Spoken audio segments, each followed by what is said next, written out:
During your playing career, Subi, um, you've played abroad. You played in Germany, you played in England. Um, for outfield players, we always talk about, oh, it's so important for them to play at the highest level if they can at an earlier age. How about for goalkeepers? Do you feel like for goalkeepers, especially in countries that don't have the most competitive leagues compared to, Europe or South America, what are some of the benefits for a goalkeeper? Maybe from out of a country like Korea or Japan or US. How important is it for them, or rather, what are some of the benefits for goalkeepers from countries like that to be playing abroad at a young age? This is crucial for me, of course, especially if you have not a very competitive league in your country where you train day in, day out. This is if you have the chance to go to another league and you play there, even if, especially when this is a better quality in their league, it's important. If you can do this, you have to do this, even already in this age. You again, under 17 is an age where they are going very close to the first team in their country. But important, if you have the chance to go to a better league, do it. Do it. Take this experience, and especially for goalkeepers, also it's for every player the same, but also for goalkeepers. If you have the chance to go to another league, to have in your backpack this new challenge. You make mistakes, you play fantastic, you train very good. This is exactly where you can go. Yeah, take this chance, take this opportunity, and try to make you better in this direction. And of course, already in this age, you have to do it. And this is, when we are talking about 10 years old or 11 years old, and he wants to be a very good goalkeeper, there you need to have a good goalkeeper coach. Of course, you have to get trained day in, day out very well. And this is with our program here now, with this TDS system from the FIFA. We want to give those talents the chance to get developed in the best direction. But if you have the chance, then after a World Cup, yeah, maybe there are scouts. We have scouts watching your goalkeeper on this World Cup. I'm sure they think, wow, he's good. He was good. He was good. I'll show you after, Steve. He was good. Okay. And maybe have the chance Mhm. that he can go somewhere else in a league where is on a higher level. He have to take this chance. Yeah. Subi here is talking about the South Korean goalkeeper from the under-17 World Cup, Hong Sung-min, who I thought had a really good tournament as well. But we'll get into all of that. But what I wanted to ask you, Subi, was in Korea especially, we talk a lot about how we would like to see one day a goalkeeper playing one of the top leagues in the world. To see our goalkeeper, a Korean goalkeeper, playing in a competition like that. But one of the biggest difficulties that we see, or maybe it's not an actual difficulty, maybe you can correct us if we're wrong, is the language barrier for goalkeepers. Because we would assume, obviously, communication is very important regardless of position in football. But we would assume that for goalkeepers, it's even more crucial because you're in a position where you're observing the buildup of play from the back of the team all the time. So could that be a difficulty, Subi? Like, do you agree that that could be a difficulty? And how much of a difficulty is it if it is? And like, what's your opinion on this Steve, existence of language yes. barrier for goalkeepers in football? Very, very interesting what you mentioned about language barrier in the football. I'm a little bit disagree with you now, what you mentioned, because Okay. of course a goalkeeper needs to be connected to their team. Yeah, clear. Mhm. If you don't have the language, you have your body. You have your body language. You have to show. You have to give some signs. You have to move your body around. Okay. If you have now a problem with your language in your country and you're going to another country, then also, of course, in this age, you can also learn English and you have some keywords straight away. They are under 17 age players. They are very fast with learning new things. Yeah, okay. I see this on my kids. They are 9 years old. They are very fast if I explain them something when they're going on YouTube, they're going to play PlayStation. They are fantastic. You know, they are brilliant. They learn this in between of 24 hours. Okay, don't tell me your goalkeeper is not able to learn another language, even some key words in a new club. Yeah. In the Sure. new club, English is a world language, and this is something what you can and what you have to learn. But the goalkeeper who is quiet, it's for me not. I don't mention that he is not good. No, no, no, no. There are many goalkeepers around the world class goalkeeper. They are quiet, but the team, the defensive line, they know exactly my goalkeeper is coming now out, or my goalkeeper stays now. I know exactly my goalkeeper normally he's reading this ball. And why I know this? Because my goalkeeper is training day in, day out, also with my team, with the team. Not alone over there, Right. because then me as a center back, I don't know. Is my goalkeeper coming or not? I have to train this with him. This needs to Mhm. come together. Yeah. Mhm. And this is something, that's why I disagree a little bit with you about the language barrier. Of course, if a goalkeeper is Right. loud and give the signal from out of the back, this is something positive. But not everybody likes this if the goalkeeper always opens his mouth at the back. Yeah. You know, this is not always this is not always positive, right? And this is something what a head coach, a goalkeeper coach needs to find out. What is the best for my team? What is the best if I need an aggressive leader at the back as a goalkeeper, or I need more a personal, another goalkeeper who is quiet, who is very humble, and he knows exactly when he needs to come out and when not. This is, uh, this is Sure. Yeah. depends also about your head coach and what he Right. wants to play. You know, at the start of our conversation today, you also mentioned that, when you see all these teams at under 17 level, all these teams from different parts of the world also have different styles of play. After having watched the under 17 World Cup, which just ended about a week ago, um, what do you feel that, like, you know, how does the style of play differ depending on the on regions of these teams? Do you feel like there's a distinct style of play even at this level in this age group? Like, is there already an established way of playing for some of the European teams, for some of the Asian teams, for some of the South American teams, North American teams? Were you kind of able to identify that during this tournament? Yes, of course, you see and you feel straight away their game philosophy where the coaches want to go with. For me, especially also for related to the goalkeepers, I liked very much the variety from the goalkeepers in the playing out style. In Hmm. the last few years, 4 or 5 years, what we started, the goalkeeper needs to play out short. He's not allowed anymore to play a long ball. He's not allowed anymore to make a fast counter attack. No, we have to play out of the back. We take risk. We play inside the box. I play a pass through, and he's getting under pressure, and the opponents are more pressure.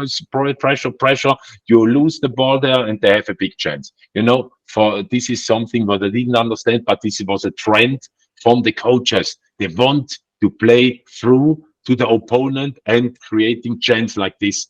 But on this tournament, I have to say, you Steve, it was great to see that we had also goalkeepers who made a long kick, fast counter attack, and made the assist, even 2 assists by a long Hmm. kick from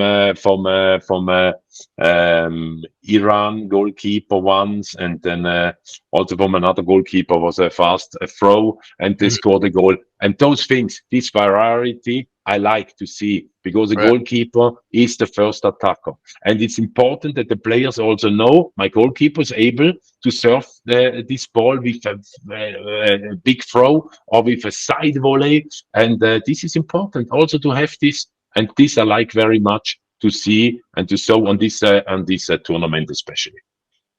You know, Speaking of which, in modern day football, I'm assuming a lot has changed in the role of the goalkeeper coach. You've been a goalkeeper coach before too, at Derby County and also in the Philippines. What would you say are some of the biggest differences that we've seen in recent years for goalkeeping coaches compared to maybe previous? Because I've heard all kinds of stories about how goalkeeper coaches now, they're involved in the set pieces element of coaching. They're even involved in the throw-in element of coaching. From your perspective, what are some of the biggest differences that have been made from a coaching standpoint for goalkeepers? Finally, you mentioned right with the goalkeeper position, goalkeeper coach position. This is a very crucial position in the highest level of the football. I like very much to see that the goalkeepers are growing in many directions. The goalkeeper is not anymore the goalkeeper who is only saving balls.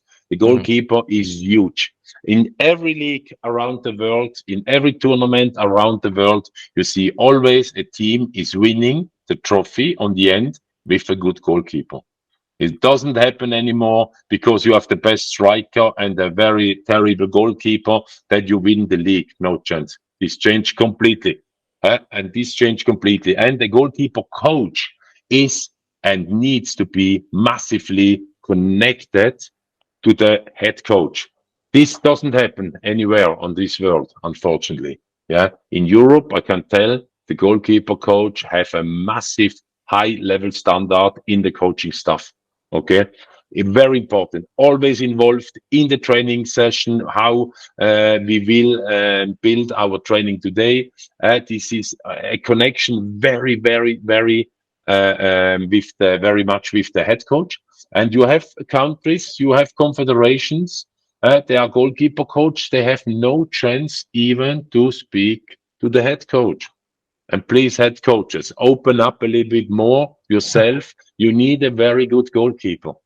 Because every time when your goalkeeper made a mistake, head coach is turning back and pointed to you as a goalkeeper coach. Hey, what do you need with the goalkeeper this week? You are not good enough with him. He's not good enough, etc., etc. No, this coaching staff with goalkeeper coach is important, is crucial. And also give your goalkeeper coach more responsibility. I also mention this everywhere where I am around the world. Hey, goalkeeper coaches, come on, show up yourself more. Say to the head coach, hey, head coach, I responsibility for the set plays defensive. Let me doing this. Let me study the opponent. Let me organizing everything during the training session on the Friday morning session on the end. Give me your team, the team to train set plays defensive. Do it. Do it. Bring your goalkeeper in. You are the goalkeeper coach. And that's why it is important that the goalkeeper coaches are also more active, proactive, and this is something very important with the set plays also, that this should be a work from the goalkeeper coach. Who knows better the goalkeeper, your goalkeeper, than the goalkeeper coach? Maybe my goalkeeper is fantastic to attack the balls, high balls. Yeah. Okay, then you make the setup that for the balls to attack from set plays, you build exactly, you make a man marking or zone marking that at the back, if the ball is coming over you, that your goalkeeper is the goalkeeper and he stays on his line then finally.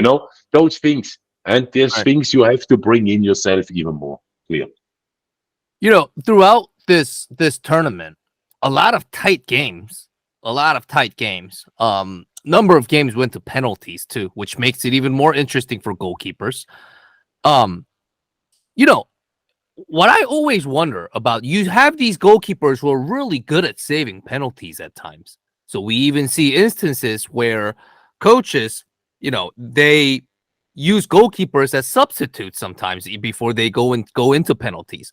What I wanted to ask you, Zubi, was from a goalkeeping standpoint, what's the biggest difference between making stops in open play compared to what you have to do in a penalty shootout situation for a goalkeeper? Is there, and I'm sure mentally there's a big difference there, but why the discrepancy? Because sometimes we see a coach starting with one goalkeeper and then before they go into penalties, they change their goalkeepers.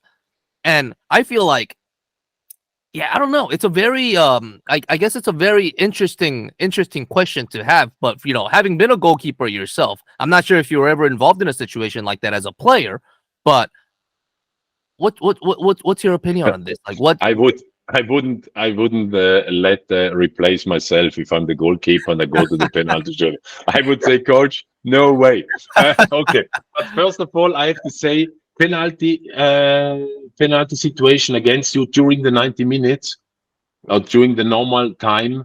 There is the player a little bit in an advantage. You have always to see how is the pressure on the player or how much is the pressure on the goalkeeper. And in this tournament, we didn't have any save from a goalkeeper in the normal playing time. Shootout on the end, there you see that the players are getting nervous. The pressure is getting more and more. Sure. And you saw the goalkeepers. This is the moment from you as a goalkeeper.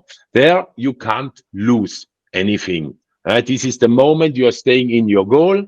The player have to walk from the middle line to me and to score a goal in my house. And this is already a big advantage for you as a goalkeeper. And you have no rebound shots, etc., etc. You are there against me. Score now the goal. So good luck. And there you saw also already some saves from the goalkeeper, the penalty shootouts. The point about to replace your goalkeeper on the 190th minute, to bring the goalkeeper who played the 190 minutes in the goal and to bring another one in, maybe because he's better on the penalty shootout. For me personally, I don't like at all, because I don't see often a successful intervention from the goalkeeper who came then in. And especially you have also to think about your goalkeeper in the game and who made a fantastic 120 or 19 minutes, and now you have to go out. This is the same front of your target where you want to go. You get stopped from something. This I don't like. Leave him in, because now it's the finish. Now it's a special moment for you as a goalkeeper. Hey, I had a good game. I play fantastic. And now with the penalty shootout, I round up now this, because I'm too good for the opponent. And this is something I don't know the thinking process from a head coach or even from a goalkeeper coach. Now we're gonna get to the juicy part of this interview. Really wanted to ask you this because I was watching. Obviously, I was following Korea quite closely. I was covering them as well. I was watching our goalkeeper Hong Sang-min, who plays for in the youth academy Pohang Steelers, one of the historic teams in Korea. He performed quite well despite the team's struggles, from the way I saw it. And despite the team's struggle, Hong Sang-min seemed extremely comfortable with the ball at his feet, especially. And I felt like he did really well individually in this tournament. So, Subi, from an analytical standpoint, obviously you observed the tournament from an analytical standpoint, for 3 weeks. What were your thoughts on the Korean goalkeeper, Hong Sang-min? And were you able to see some of the promising elements that I saw, or were there some disappointments for you? Like, what are some of your opinions on his performance at the tournament? It's not because I'm with you, Steve, here on the call and we are talking about your goalkeeper, but I have to say I was impressed about your goalkeeper. Right. I was impressed about your goalkeeper. I wanted to see him not only playing 3 games, I want to see him playing 4 games, 5 games. He, statistic-wise, and also his game understanding, his positioning, brilliant. And therefore, I would like to share my screen if it's possible. Yeah, I would like to show you now a little bit. If we go up from the top, in possession line height, the yellow line, who's going down. This is the average from all goalkeepers. Yeah. In possession line height, he plays on 14.7 meter. Maybe the France goalkeeper, to take him as one of a very good goalkeeper, he's on 16 meter. It doesn't mean you have to be higher up or less higher, whatever. This is nothing very special. Now, offers. Your Hmm. goalkeeper, he offers 9.7 time in every game, and he is on massive. He's the highest goalkeeper who offers himself. Offering is something for me where you see that the goalkeeper is massive connected to the team, and he was brilliant to offer himself. Okay, you see this here, massive, Yeah, massive. could you, And Subi, could you kind of give us a breakdown of what does it mean when a goalkeeper makes an offer? What yes, could you kind of break an that down offer for us a little bit? an offer is like you as my defender, you have the ball, and me, I'm moving in a space where the opponent is not able to win the ball back. An offer is when I show with my hands, hey, you have to play here on the left side, or you play me here on the right side, or I even be the extra player and who make some space in between opponent and my defender and myself. This is an offering, and these offerings we chapter with our own data team. Okay, an offer is not. We can't chapter this with capture this with if a player is talking. This we can't see. And we can't rate it as an offer. An offer is only a moving from the goalkeeper or from a player. And important is to offer yourself. It's one thing, but we see also goalkeepers or players, they offer massively, dramatically, but they never get the ball from their player. Okay. But Mhm. here, offers received, you see, from 9.7 times when he offer, he receives 6.2 times the ball. It means clear he is massively connected to the team. And this is brilliant to see. Brilliant to see, Mhm. really. And then what was also fantastic was also to see the throws. He used also a lot of throwings, Mhm. 7.6 time. Yeah, okay. Line breaks and kicks from hand, not important so much. Yeah, okay. But on the right side, you see also on target saves. He was crucial on saves. His positioning was brilliant at all for me. Really very, very good also. And completed defensive line support actions outside and inside the box. He made also much more than everybody goalkeeper else. This is for me really something outstanding to see from your goalkeeper. Outstanding, really. And I'm really impressed about him, how he made this on this tournament. I really was pleased to see him and how he plays and how was the connection. Him, defensive player, and also his game understanding, offering himself, playing out, making big saves. Fantastic, really, I have to say. Yeah, no, that was great. So thank you for the breakdown. And just to carry on a little bit, for players who've now, because I kind of consider the under 17 World Cup as a graduation for a lot of these players. They're becoming men, really. Once you get past the under 17 level. So what is the next biggest challenge for these goalkeepers who've just played at the under 17 World Cup? Because not just the Korean goalkeeper, we saw a lot of great goalkeepers in this tournament. Like Paul Arney with France was great. Um, and Konstantin, what was his name? Konstantin, well, the German goal, The Haida. German one, Yeah, yeah, yeah, Konstantin Heide. Haida was a, Yeah. was a great goalkeeper. We had a fight. We played a final where goalkeepers from both teams were phenomenal, quite possibly the best players on their respective teams. So Yeah. for a lot of these goalkeepers at this level, what's the next big challenge for them?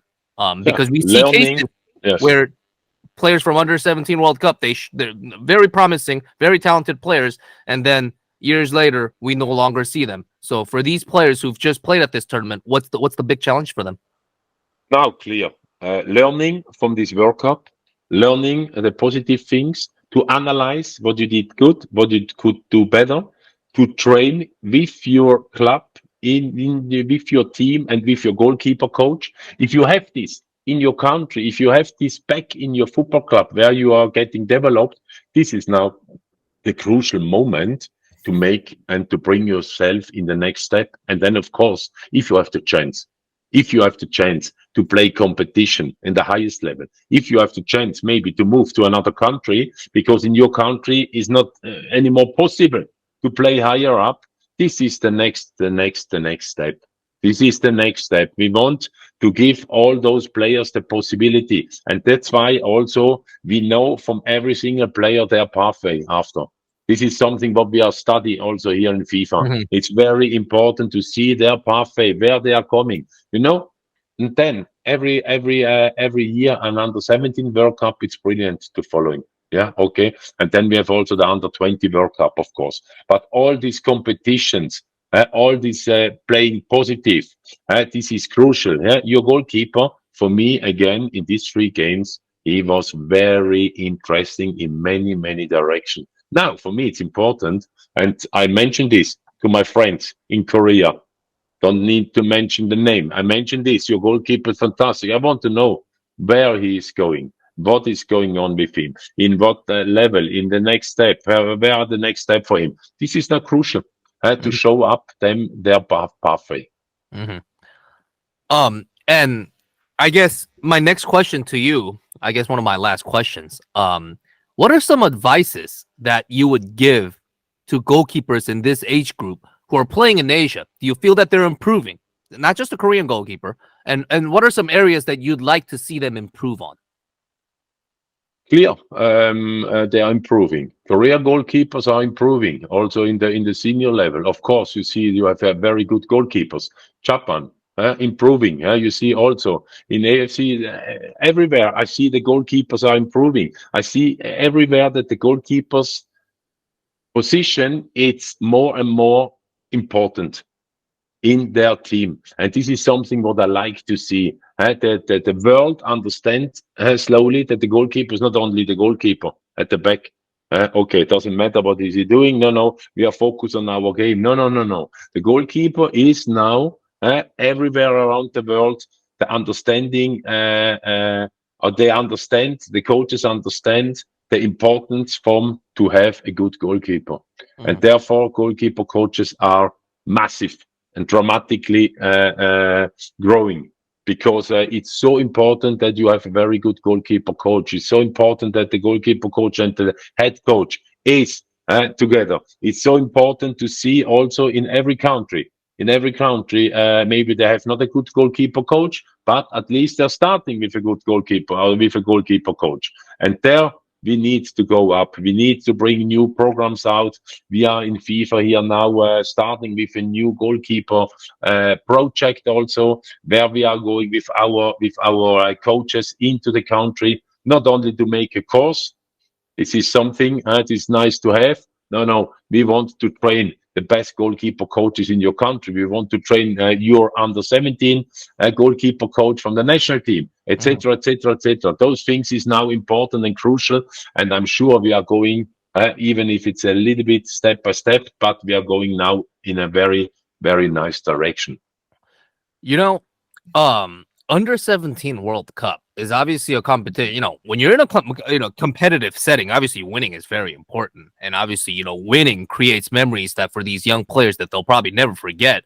But you know, from our standpoint, Korea just went to the tournament and lost all three games, despite the expectations for this team was actually very high because we felt like this generation of players is the type of these are type of players that we haven't really seen before in Korean football, but the result is a little bit disappointing, to be honest. From your perspective, looking at the under 17 from an analytical standpoint, just a year ago, you were actually at the World Cup in Qatar. And now after having observing the under 17 World Cup, how much of an impact does results at this level have on the development of these players?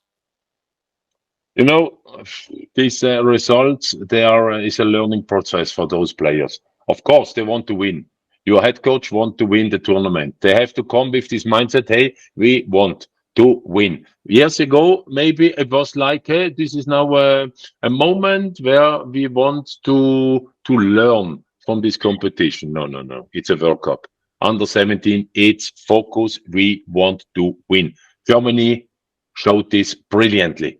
Brilliant. We Mhm. won the Euro Championship. Now, few 6 months later, we are winning now also the World Cup. And this is something.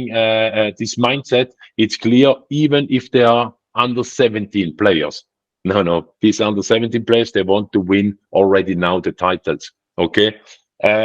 To think and to go with your national team in those competitions and to think only, hey, it's for me a learning process for my team, for my players, to develop them. No, forget it. You can develop them in your club.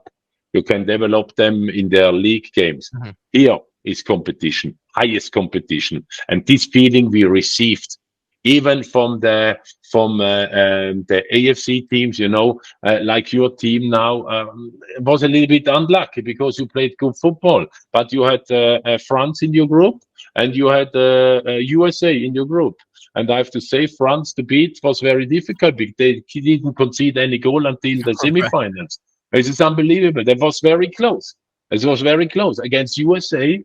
Okay, this game also you had your chances. You had your chances, but USA, they showed up also a fantastic team. Yeah. Mhm. Okay, and that's why for me it was a great competition to summarize this under 17 World Cup. It was great to see there are many teams also from CAF, Mali, fantastic. Fantastic what they showed up. Senegal, okay, they lost against also against France there, and yeah, it was great to see those teams, and especially Germany, to see coaching staff, team, unit. We want to win this trophy. Mhm. This is our moment, and this spirit, this feeling, these visions, what they had, the teams, you felt until to the stand where I was sitting, and this is great to see. Really great. No, that was great, Zuby. I know you have a very busy day ahead, but obviously, thank you so much once again for a great interview. And that was it, everybody. I hope you enjoyed it as much as we did. We almost feel like, I say this a lot when we do these great interviews. It almost feel like we're doing these interviews for our personal benefit rather than for the people who will actually be watching or reading this interview. That's how much we enjoy these conversations about football. No, this was great. Especially the analytical element of it. I think that helped a lot in terms of how we go about understanding football, especially at this level. Under 17 World Cup is a slightly different tournament, compared to some of the other tournaments that we've seen in recent months and years, I think. So yeah, this was great, Subi. You have a very busy day ahead, I know, and so we had to kind of play around with our time a little bit. So we really appreciate you for accommodating our schedule. And thank you so much, Zuby. And that was episode number 9 of the CTH podcast, everyone. Zuby, just to wrap up, I guess, how was it? I mean, no, we had that first interview that that came out as an article. This was our second one. How was this experience for you? So if you can just give us a overall your assessment of how you think our conversation was, and yeah, and we can wrap up the show that way. Steve, it's always a pleasure to talk with you guys. It's great to see your interest about football, especially also about goalkeeping, Mhm. especially about your country. I like this attitude. I like this spirit, this positivity. And like this, your teams are also showing up.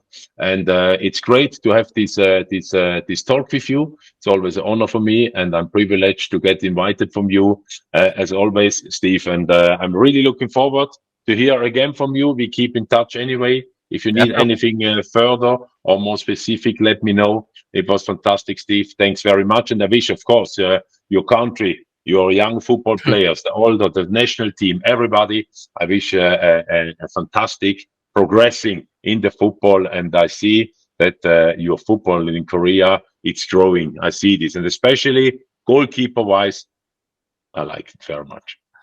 Thank you, Zuby. We really appreciate you. Thank you, everyone. Have a great day. We'll see you next time. Thank you.